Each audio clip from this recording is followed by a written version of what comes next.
Pemirsa Jateng Pos TV, geger penemuan jasad perempuan di Tanggul Sungai Wulan, Desa Mijen, Kecamatan Mijen, Kabupaten Demak beberapa waktu lalu akhirnya tertangkap. Setelah diselidiki polisi, akhirnya pelakunya tertangkap. Tak lain dan tak bukan, pelakunya adalah pacar korban sendiri. Yang bikin geleng kepala, korban dibunuh dalam kondisi hamil 6 bulan. Benar-benar gila.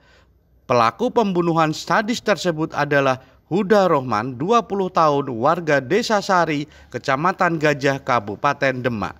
Pria muda ini ditangkap tim Resmob Polres Demak pada Senin malam lalu. Korbannya adalah kekasihnya sendiri bernama Dewi Astuti, 19 tahun, warga Desa Wonorejo, Kabupaten Demak. Korban dibunuh dengan cara dijerat lehernya menggunakan tali jaket. Dibunuh di sebuah hotel di wilayah Kudus.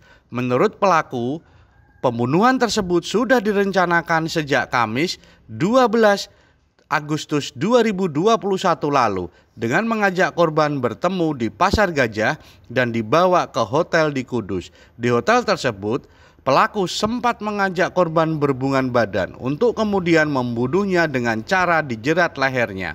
Menurut pengakuannya, pembunuhan itu dilakukan karena pacarnya meminta pertanggungjawaban atas perbuatannya. Ia menghamili korban hingga usia 6 bulan. Sementara itu, Kapolres Demak AKBP Budi Adi Buwono mengatakan, berdasarkan hasil visum tim Inafis Polda Jateng dan pihak rumah sakit, terdapat luka bekas jeratan pada leher korban. Dalam penyelidikan yang dilakukan usai membuang mayat korban, pelaku kembali ke hotel untuk mengambil barang korban.